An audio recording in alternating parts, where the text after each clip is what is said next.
우리 함께 인사하겠습니다. 이 자리에서 뵈니 더욱 반갑습니다. 네, 한 주간 잘 지내셨습니까? 하나님의 은혜로 쉽지 않았던 한 주였을 수도 있고, 또 하나님이 기쁨과 감사의 은혜로 채우셨던 한 주였을 수도 있지만, 어찌됐든 우리가 함께 다시 한번 주님의 교회로, 주님의 이름으로 모이게 하심을 정말로 하나님께 감사드립니다.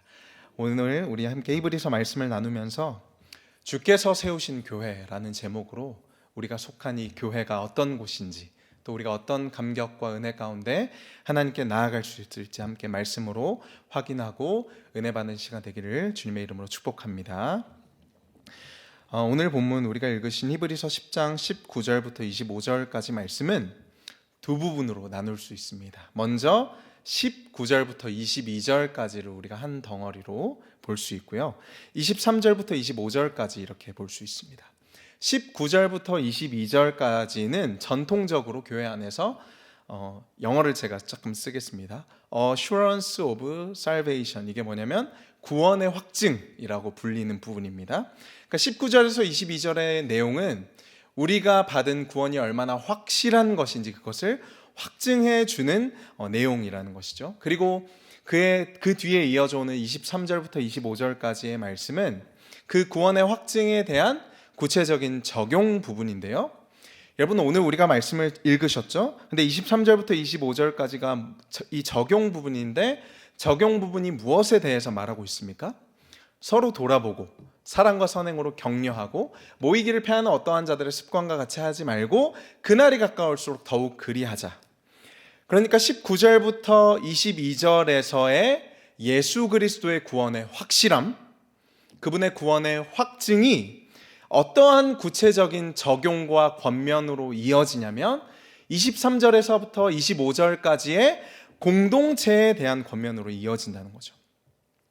여러분, 우리는 그러면 이 지점에서 잘 생각해 보아야 합니다. 뭘 생각해야 할까요? 제가 설교를 준비하면서 내내 씨름했던 것을 여러분도 함께 씨름하셔야겠죠? 왜 예수 그리스도의 확실함이, 예수 그리스도의 구원의 그 확증이 공동체에 대한 권면으로 이어지는가? 내가 예수 그리스도께서 나를 구원하셨다라는 그 사실과 그 사실을 정확하게 알고 그것에 반응하고 감격한다는 이 말씀의 구절이 왜 우리가 함께 모이는 것으로 연결되어야 합니까? 우리가 이 질문을 가지고 함께 씨름하고, 우리가 이 말씀에 비추어서 지금 우리가 처한 공동체에 대해, 또 교회에 대해 잘못 생각하고 있는 것은 무엇인지, 그리고 또 새롭게 받아들여야 하는 것이 있다면 그것이 무엇인지 함께 살펴보기를 원합니다. 먼저 19절부터 22절의 내용을 살펴볼까요? 우리 19절 말씀이 어떤 단어로 먼저 시작되고 있습니까? 그러므로. 그렇죠. 그러므로가 나오면 우리 여러분들은 이제 설교의 고수이시기 때문에 어디의 내용을 본다? 앞의 내용을 본다. 19절 바로 앞에 15절부터 18절의 내용은 구약 성경의 예레미야의 말씀을 인용한 말씀인데요, 제가 한번 읽어드리겠습니다.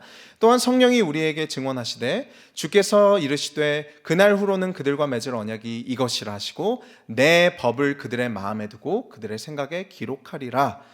여러분, 이 말씀이 예레미야 31장 33절의 말씀이고요, 또 17절 말씀을 보시면, 10장 17절 말씀을 보시면 또 그들의 죄와 그들의 불법을 내가 다시 기억하지 아니하리라 하셨으니, 이 말씀은 예레미야 31장 34절의 말씀입니다.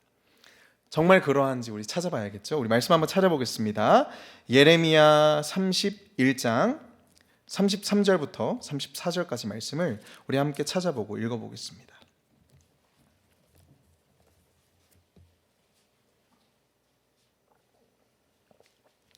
예레미야 31장 33절 34절 찾으셨으면 우리 제가 33절 읽고 우리 34절 읽어주시면 되겠습니다. 그러나 그날 후에 내가 이스라엘 집과 맺을 언약은 이러하니 곧 내가 나의 법을 그들의 속에 두며 그들의 마음에 기록하여 나는 그들의 하나님이 되고 그들은 내 백성이 될 것이라 여호와의 말씀이니라.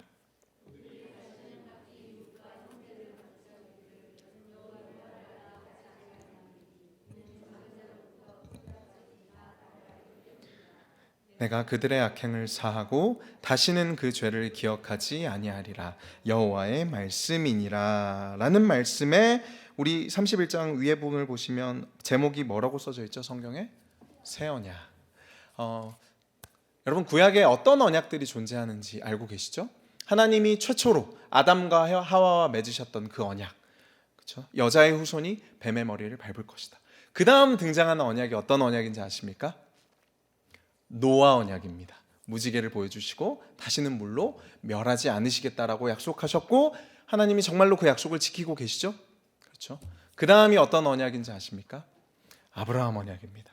그 다음에 나오는 언약은 모세가 시내산에서 받은 시내산 언약이고요. 그 다음에 등장하는 언약은 다윗 왕에게 하나님이 주신 약속, 너의 왕위가 영원할 것이다 라는 그 언약이 다윗 언약입니다. 이렇게 구약 성경에는 여러 가지 언약의 말씀들로 이루어져 있고 하나님이 이 백성들과 언약의 관계를 맺으시는 것이 구약 성경의 내용입니다. 근데 특별히 예레미야와 또 우리가 이제 조금 더 있으면 살펴보겠지만 에스겔 말씀과 또 신명기 30장에 보면 새 언약이라는 말씀이 등장합니다. 새 언약, 그러니까 구약의 오래된 언약이 아니라 새로운 언약의 말씀을 하나님이 구약 성경에서 비춰 보여주시는 건데 하나님께서 이 백성과 맺을 새로운 언약의 내용이 무엇이냐면 우리가 오늘 읽은 이 예레미야 31장 33절부터 34절 말씀의 내용이죠. 그날에는 내가 나의 법을 그들의 속에 두겠다. 그들의 마음에 기록하겠다. 그렇게 나는 그들의 하나님이 되고 그들은 나의 백성이 될 것이다 라는 것이 새로운 언약의 내용입니다. 여러분 구약 백성들의 문제가 무엇이었습니까? 아브라함부터 또 애굽 광야 가나안에서 또 그 포로기를 거쳐서 성경의 역사를 가만히 되짚어 보면 여러분 그들이 하나님께로 나아가지 못하게 하는 이스라엘 백성들의 가장 큰 문제는 무엇입니까? 아브라함은 속입니다. 이삭도 속입니다. 야곱도 속입니다. 하나님은 애굽에서 이 백성을 놀라운 기적을 통해 건지셨으나 그들은 홍해 앞에 섰을 때 곧바로 하나님을 원망하죠. 가데스 바네아에서는 어떤 일이 있었습니까? 10명의 정탐꾼이 그들의 신앙과 말씀대로 그들의 현실을 해석하지 않고 악평을 했다라고 성경이 기록하고 있죠. 그래서 민수기에 보면 광야 1세대와 광야 2세대가 동일하게 하나님 앞에 범죄하는 것이 등장합니다. 사사기 말씀 너무 잘 알고 계시죠? 그들의 소견에 오른 대로 각기 그들의 이스라엘 땅에 그때 왕이 없었으므로 그들의 소견에 오른 대로 행하는 것이 사사기 시대였죠. 왕정 시대의 문제는 무엇이었습니까? 그들이 여로보암의 죄를 떠나지 않는 수많은 왕들이 있었고 그 죄가 계속해서 왕들에게 이어져서 북이스라엘은 아수르에게, 남유다는 어디에게? 바벨론에게 멸망하게 되는 것이죠. 여러분 포로기에서 돌아왔습니다. 그것이 이제 우리가 앞으로 날마다 솟는 샘물에서 살펴볼 에스라와 느헤미야의 말씀인데 에스라와 느헤미야의 결론은 어떻죠? 느헤미야 때 이 백성이 포로로 잡혀갔던 자신들의 조상과 같이 다시는 하나님께 범죄하지 않겠다고 맹세합니다. 여러분 그런데 이번 맹세는 조상들이 했던 맹세와는 달라야 하겠죠. 그래서 조상들이 복과 저주 앞에서 맹세를 했다면 이 느헤미야 시대에 돌아온 포로 백성들은 저주만을 걸고 맹세합니다. 우리가 다시 한번 하나님 앞에 불순종하면 우리가 저주를 받겠다라고 맹세하죠. 그리고 느헤미야 구약의 역사는 어떻게 끝나는 줄 아십니까? 하나님 앞에 불순종함으로 끝나는 것이 구약의 역사입니다. 그리고 하나님은 이 구약의 백성의 문제의 핵심을 무엇이라고 성경에서 계속해서 표현하시냐면 그들의 굳은 마음, 할례받지 못한 마음, 완악한 마음, 오염된 양심, 목이 곧은 백성 등과 같은 표현 등으로 표현하십니다. 그러니까 이 구약의 결론은 무엇이냐면 이 백성이 하나님의 말씀과 그 언약을 지키는 데 실패했다는 것이고 이 구약 성경이 내리고 있는 진단은 우리의 마음이 굳어졌다는 것이고 우리의 양심이 오염됐다는 것입니다. 여러분 그래서 구약에서 아무리 하나님께서 다시 언약을 세우고 아무리 다윗 왕 시대에 그 나라가 번영하고 군사력이 강해지며 솔로몬 시대의 지혜를 가르치고 포로기에 다시 한번 성전과 성벽을 재건하더라도 이 백성이 늘 범죄한다라고 말하고 있습니다. 그래서 그에 대한 해결책으로 주어지는 것이 그들이 어떠한 시도를 해도 계속해서 실패하니 하나님께서 새로운 해결책으로 주신 새 언약의 내용이 바로 우리가 함께 본 예레미야 31장 33절에서 34절 그리고 히브리서 10장 16절 17절이 인용하고 있는 말씀이죠. 어떻게 한다고요? 내가 나의 법을 그들의 마음 속에 두고 그들의 마음에 기록한다. 쉽게 말해 무엇을 고치시겠다라는 하나님의 말씀입니까? 너희의 마음을 고치시겠다라는 말씀입니다. 여러분, 이 마음이 어떤 마음인 줄 아십니까? 아담과 하와가 선악과를 따먹었던 마음이죠.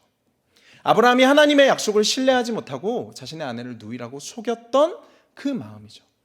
애굽에서 나와서 그 하나님의 놀라운 이적을 경험한 이스라엘 백성이 작은 그들의 앞에 놓여진 고난 앞에서 좌절하고 절망하며 차라리 애굽에서 죽었으면 좋았을 것을 하고 하나님을 원망하는 그 오염된 마음이죠. 하나님은 그 문제의 근본을 고치시겠다라고 새 언약의 말씀을 통해서 새로운 해결책을 제시해 주시는 것입니다.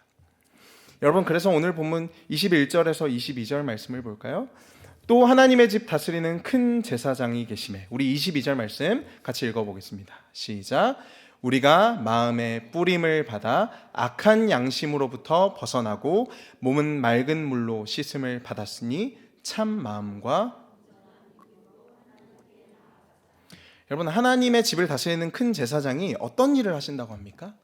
마음에 무엇을 뿌리신대요. 무엇을 뿌리셔서 무엇을 해결하시고자 하시냐면 우리의 악한 양심을 해결하신다고 합니다. 우리의 몸은, 곧 우리의 행실은 맑은 물로 씻어서 우리로 하여금 참 마음과 온전한 믿음으로 하나님께 나아가게 한다고 말합니다.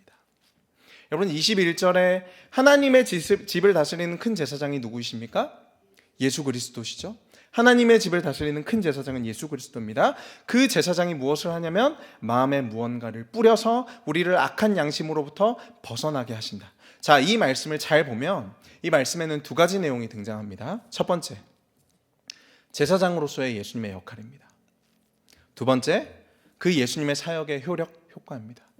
첫 번째, 제사장으로서의 예수님의 역할이 무엇인지 한번 함께 보겠습니다. 히브리서는 지금까지 계속해서 예수님이 우리의 진정한 대제사장이라고 말씀하셨습니다. 인간의 혈통, 아론의 반열을 따르는 인간적인 제사장이 아니라, 불완전한 제사장이 아니라 멜기세덱의 반열을 따르는 완전한 제사장이다. 여러분, 제사장의 가장 중요한 역할이 무엇인지 알고 계십니까? 구약성경대학에 오시면 알 수 있습니다. 네, 레위기 10장 우리 10절에서 11절 말씀 함께 한번 읽어볼까요? 레위기 10장 10절 말씀입니다. 함께 읽어보겠습니다. 시작. 그리하여야 너희가 거룩하고 속된 것을 분별하며 부정하고 정한 것을 분별하고.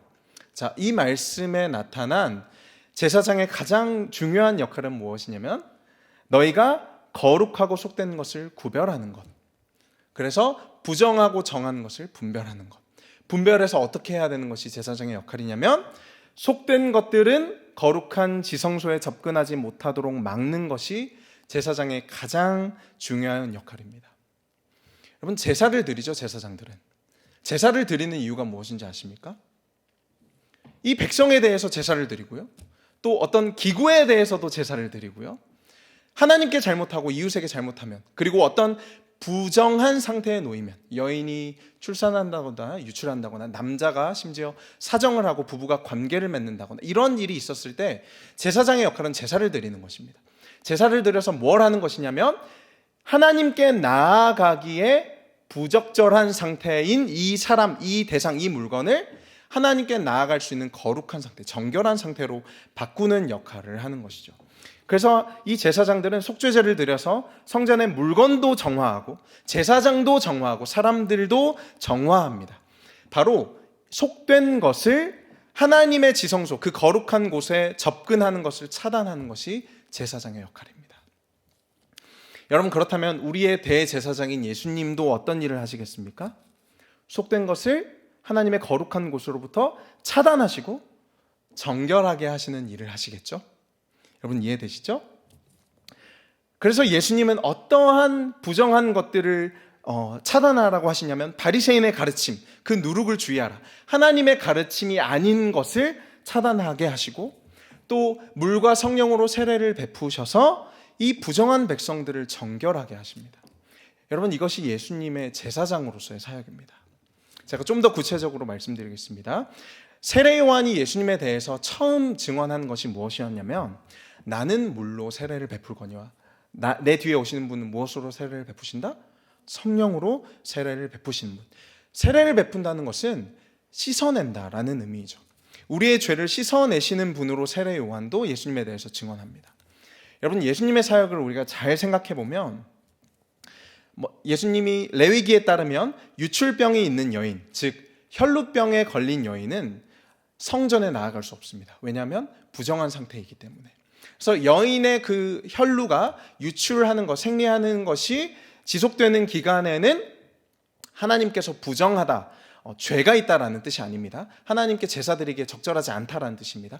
부정하다라고 해서 그 여인은 그 기간 동안 성전에 나아가지 못하죠. 그런데 유출병에 걸린 여인, 혈루병에 걸린 여인이 12년 동안 혈루병에 걸렸다면 그녀는 12년 동안 무엇을 못하는 거죠? 성전에 나아가지 못한 거죠. 이스라엘 백성들의 존재의 목적이고 정체성이고 그들의 모든 인생의 목적인 하나님께 나아가는 그 일을 이 여인은 12년 동안 하지 못했다라는 것입니다. 그래서 예수님은 제사장으로서의 예수님은 어떤 일을 하십니까? 혈루병에 걸린 여인과의 접촉을 허락하시고 그분의 생명의 능력으로 그녀를 정결하게 하시죠. 그래서 그저 예수님은 여인의 병을 낫게 하신 것이 아니라 어떤 일을 하신 거냐면 제사장으로서 그녀를 정결하게 해서 그녀가 하나님께로 나아갈 수 있도록 하신 것입니다. 여러분, 동일하게 혈루병 걸린 여인과 겹쳐서 나오는 사건이 어떤 사건입니까? 회당장 야이로의 딸이 죽은 사건이죠. 그리고 이 사건에서도 예수님이 충격적인 일을 하시는데 바로 유대인들이 부정하다고 여기는 시체에 손을 갖다 대는 일을 하십니다. 이 야이로의 딸의 죽은 몸을 예수님이 만지시는 거죠. 여러분, 예수님이 왜 시체를 만지시는지 아십니까? 율법을 어기기 위해서? 예수님은 지금 제사장으로서의 사역을 하는 것이죠. 여러분, 예수님은 시체를 만지시고 야이로의 딸의 그녀의 그 죽은 몸에 있는 그 부정함은 자신의 몸으로 가져가시고 당신의 생명의 능력으로 그 아이를 정결하게 하셔서 살아나게 하시는 것입니다. 그러니까 예수님의 제사장으로서의 사역은 곧 정결하게 하시는 일이고 그래서 그 사람들이 하나님께로 나아갈 수 있도록 하게 하는 일입니다. 귀신을 쫓으시죠. 병을 고치시죠. 예수님의 이 모든 사역들은 이 백성을 정결하게 하여서 이들이 하나님의 거룩한 성전과 임재로 나아가게 하는 제사장으로서의 예수님의 사역이라고 할 수 있습니다. 그리고 그 제사장이신 예수님이 우리에게도 동일한 사역을 하셨다. 그것이 히브리서의 증언이죠. 예수님이 우리에게 어떤 일을 하셨습니까? 그분은 우리 안에 있는 죄와 사망과 모든 부정함, 모든 불결한 것들은 거두어 가시고 그 모든 대가를 십자가 위에서 치르신 것이죠. 대신 그분 안에 있는 생명의 능력은 믿음으로 그분을 받아들이는 우리 안에 흘러 들어와서 우리는 예수 그리스도로 말미암아 하나님께로 나아간다. 그래서 예수님이 나는 길이고 진리고 생명이니 나로 말미암지 않고는, 정결하게 하시고 깨끗하게 하시는 나로 말미암지 않고는 하나님께로 나아갈 수 없다라고 말씀하시는 것입니다. 여러분, 그렇다면 두 번째, 제사장으로서의 예수님의 사역의 효과는 무엇인가? 우리 다시 한번 본문 히브리서 10장 22절 상반절 말씀을 볼까요? 우리가 마음의 뿌림을 받아 악한 양심으로부터 벗어나고 몸은 맑은 물로 씻음을 받았으니.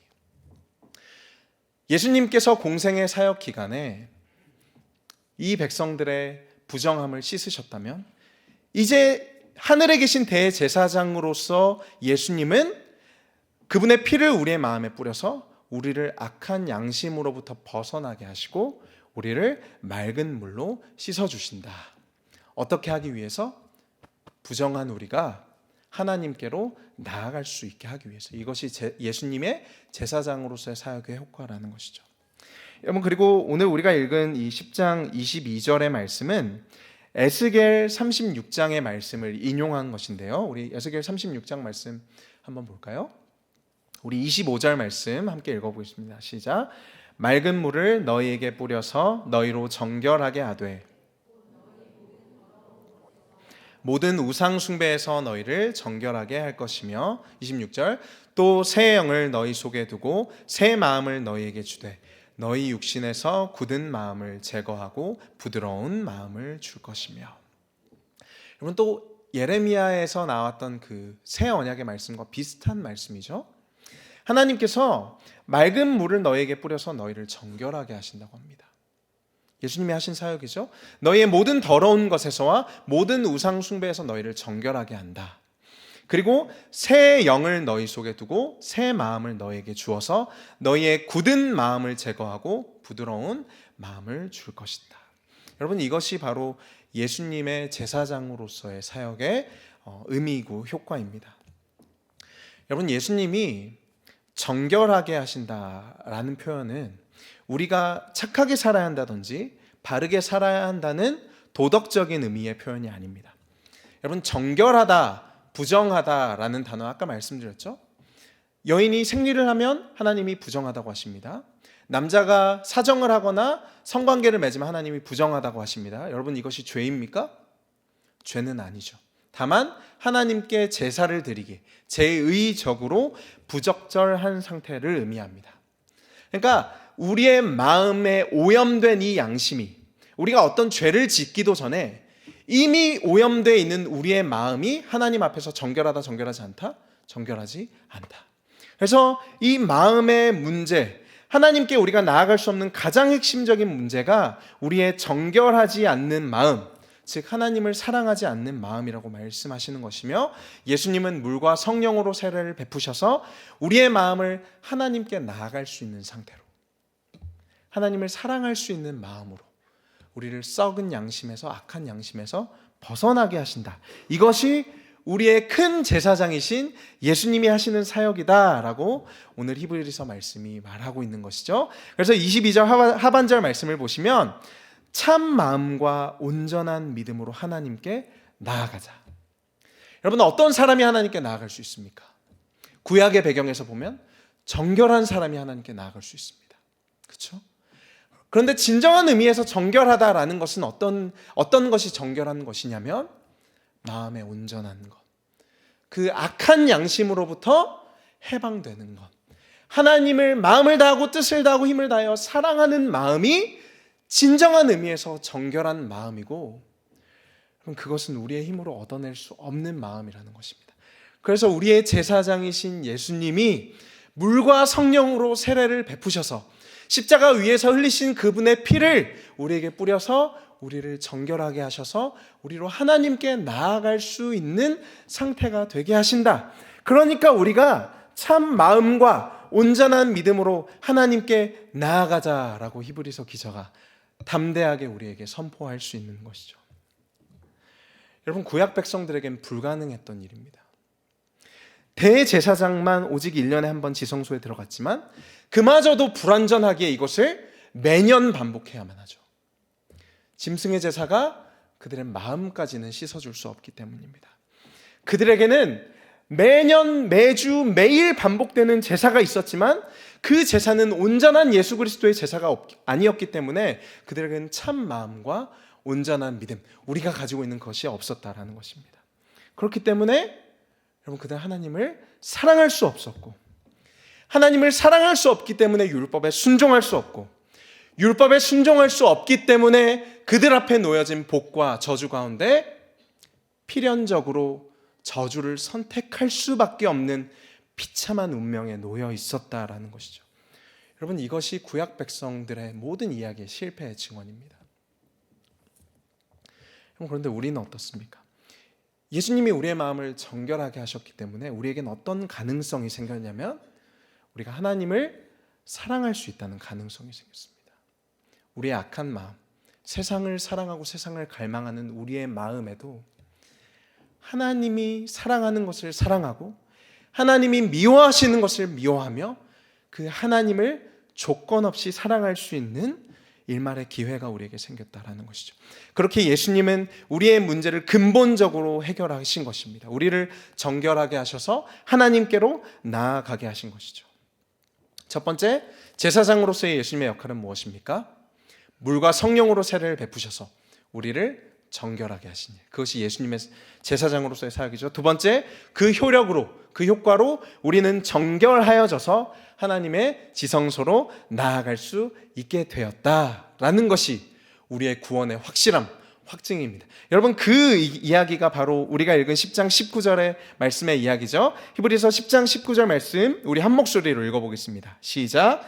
그러므로 형제들아,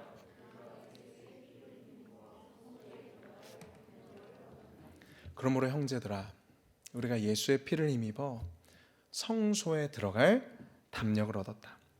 구약시대의 짐승의 피는 일시적으로만 정결하게 하였고 문제의 근원인 우리의 굳어진 마음과 썩은 양심의 문제를 해결하지 못했지만, 예수의 피는 궁극적으로 우리의 마음의 문제를 완전하게 해결하였고, 그래야 구약의 백성들이 제사장조차도 담대하게 나아가지 못했던 하나님의 앞으로 우리는 예수의 피로 말미암아 완전함으로 인해 담대하게 어린아이처럼 나아갈 수 있다라는 뜻입니다. 여러분, 그래서 우리가 어떻게 찬양하죠?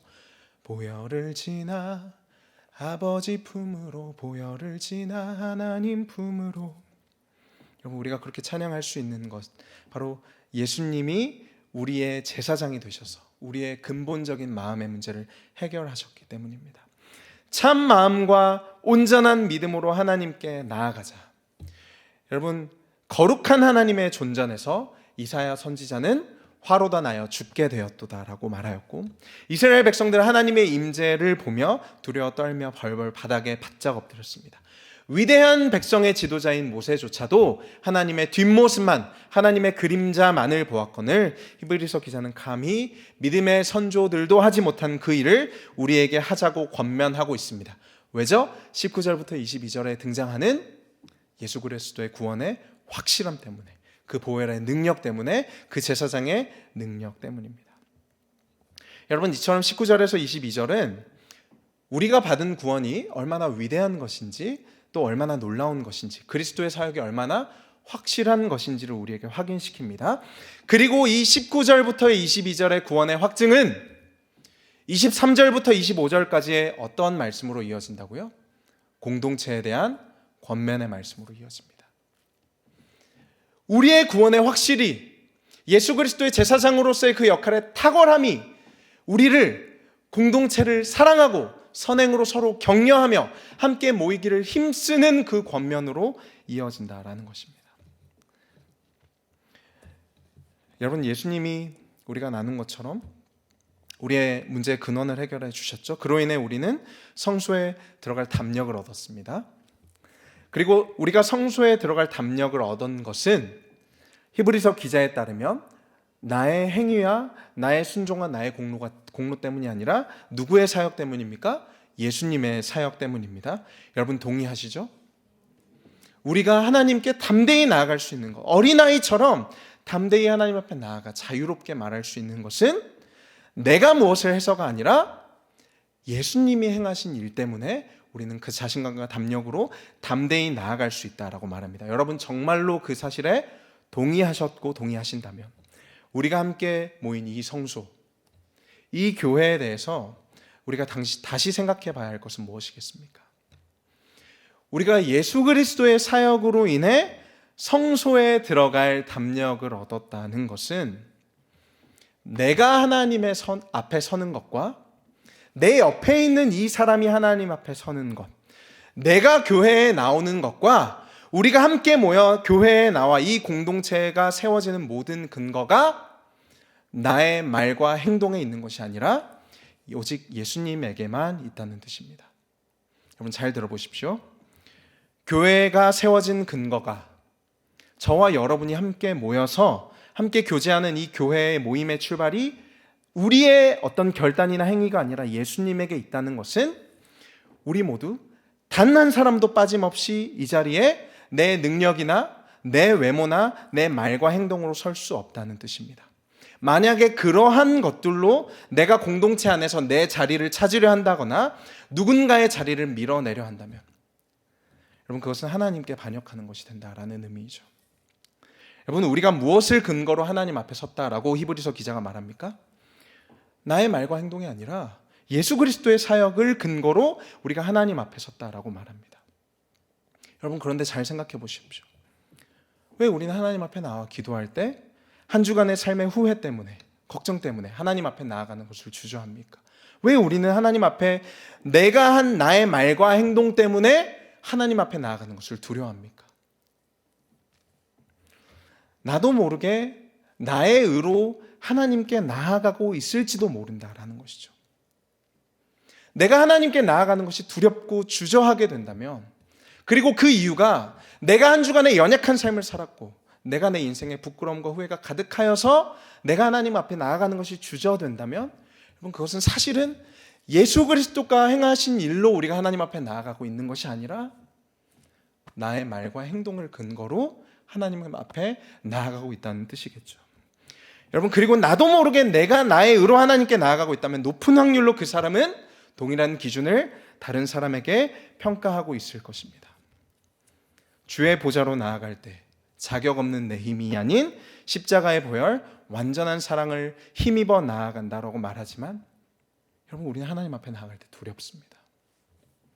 후회하고 회개하느라 하나님의 그 풍성한 임재와 교제에 나아가는 그 모든 시간을 낭비하죠. 여러분, 왜 예수 그리스도께서 이미 행하신 일, 예수 그리스도께서 왜 이미 해결하신 그 문제를 가지고 우리가 두려워하고 있습니까? 너무나도 많은 크리스천들이 말로는 예수님의 보혈을 의지한다고 하지만 우리는 얼마나 불안해하는지, 그분의 사랑을 얼마나 의심하고 두려워하는지. 여러분, 존 오웬이라는 청교도 신학자는 글에 이렇게 기록하였는데요, 제가 한번 읽어드릴게요.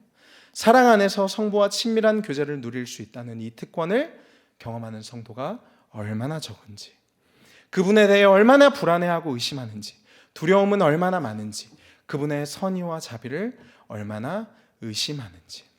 여러분, 히브리서 10장 19절 말씀에 나오는 담력이라는 단어, 담력이라는 이 단어의 헬라어 뜻은 자유롭게 말한다라는 뜻입니다. 마치 6살짜리 꼬맹이가 집에 들어와서 엄마에게 당당하게 무엇을 요구할 때 그 자유함. 여러분, 직장 면접을 본다고 여러분이 상상해 보십시오. 면접관 앞에서 여러분 자유롭게 말할 수 있습니까? 내 말과 행동 하나로 결과가 좌우되고 나에 대한 평가가 좌지우지되기 때문에 우리는 한마디 한마디 조심하면서 면접관에게 말하겠죠? 여러분, 그것은 자유가 아닙니다. 혹시 우리가 그렇게 기도하지 않습니까? 그리스도가 우리에게 허락하신 담력은 나의 말과 행동으로 평가받지 않기 때문에 그리스도가 제사장으로서 행하신 그 모든 일로 하나님이 우리를 대하시기 때문에 완전히 용납받은 자녀가 집에 들어와서 엄마에게 엄마 물 줘 라고 요구하는 것처럼 담대하게 자유롭게 말한다는 것이죠. 하나님이 우리의 죄와 불법을 다시는 기억하지 아니하리라 라고 선포하셨기 때문에 우리는 담대하게 하나님 앞으로 나아간다. 여러분, 이것이 우리의 담력입니다. 그렇다면 교회가 어떤 곳인지는 이제 너무나도 분명해지죠. 나의 말과 행동이 기준이 아닌 곳, 그것으로 평가받지 않는 곳입니다. 내 말과 행동이 아니라 하나님의 말씀과 그리스도가 행하신 일이 기준이 되는 곳이죠. 여러분, 내가 나의 말과 행동으로 평가받지 않았다면, 하나님 앞에서 하나님이 그 기준으로 나를 대하지 않으셨다면 나도 내 옆에 있는 사람을 그 기준으로 대해서 안 된다라는 뜻입니다. 여러분, 교회는 나의 목적과 나의 관심사를 위해 모인 곳이 아니죠. 교회는 그런 곳이 아닙니다. 교회는 그래서 내가 어울리고 싶은 사람과만 어울릴 수 있는 것도 아니죠. 내가 피하고 싶은 관계를 피할 수 있는 것도 아닙니다. 그것은 그리스도가 없는 세상의 모임이 하는 일입니다. 여러분, 저는 더 어울리고 싶은 사람이 왜 없겠습니까? 피하고 싶은 사람이 왜 없겠습니까? 그러나 정말로 이 말씀이 진리라고 우리가 순종하고 받아들인다면, 그리스도께서 행하신 일이 우리 교회와 우리의 공동체의 기초와 근거, 이유와 목적이라면 정말로 우리가 나의 말과 행동이 아니라 십자가의 보혈의 능력을 힘입어 하나님 앞에 나아가고 있다면 우리도 그래야 한다는 것이죠. 나에게 그래야 하고 내 옆에 있는 형제 자매에게 그래야 한다라는 뜻입니다. 여러분, 이것이 주께서 피로 값주고 사신 교회, 주께서 세우신 교회이죠. 여러분, 하나님이 어떤 값을 치르시고 우리를 이 예배에 앉혀두셨는지 아십니까? 하나님이 우리를, 죄인된 우리를 완악한 마음으로 썩은 양심으로 더러워져서 하나님을 완전히 떠나버리고 그 저주 아래 갇힌 우리를 여러분이 앉아있는 이 자리, 이 모임, 이 교회에 세우시기 위해 어떤 대가를 치르셔야 했는지 여러분 알고 계십니까? 그 은혜의 절절함을 마음 깊숙이 깨닫고 내가 나의 말과 행동이 아니라 예수 그리스도의 사역으로 말미암아 이 자리에 섰다라는 것을 정말 마음 깊숙이 믿음으로 받아들인 사람은 내 옆에 있는 사람도 그렇게 대할 수 있다는 것이죠. 그의 여전히 부족한 말과 행동 때문에 그 사람을 정죄하지 않을 수 있고, 내가 어울리고 싶은 사람과 어울리지 않고 내가 정말 피하고 싶은 사람 그 옆에 내가 앉아 있을 수 있다라는 뜻입니다. 하나님이 내가 사랑스럽고 내가 뭔가 매력적이고 사랑할 만한 구석이 있어서 주님이 나를 찾아오셨습니까? 저는 어렸을 때 그렇게 생각했어요. 교회에서 하도 하나님이 저를 사랑하신다라고 하니까 제가 혼자 무슨 생각을 했냐면, 와, 나는 어떤 존재에게 하나님 그렇게 사랑하실까? 그리고 잘 생각해 보았습니다. 하나님이 사랑하실 만한 요소가 정말 많더라고요. 제가 제 스스로를 보니까. 죄송합니다. 교회도 열심히 다니고 이렇게 주일학교 선생님이 뭐 물어보면 항상 먼저 손 들고 대답하고, 여러분, 그래서 저는 제가 그런 열심과 그런 말과 행동 때문에 하나님께 사랑받는다라고 자연스럽게 생각했던 것 같아요. 그런데 인생에 어떤 순간이 찾아옵니까? 그렇죠. 죄를 짓죠. 범죄합니다. 하나님 앞에서 나의 처절한 바닥이 드러납니다. 내가 하나님 앞에 드러낼 것이라고는, 자랑할 것이라고는 하나도 찾아볼 수 없다라는 사실을 우리가 예배 가운데 하나님의 그 거룩함 앞에서 직면하죠. 그러면 그때부터 이제 혼란이 오기 시작합니다. 그럼 하나님이 나를 왜 사랑하셨을까? 애초에 나의 말과 행동, 나의 어떤 됨됨이, 나의 외모, 그런 것들로 나를 사랑하지 않으셨다라는 뜻입니다.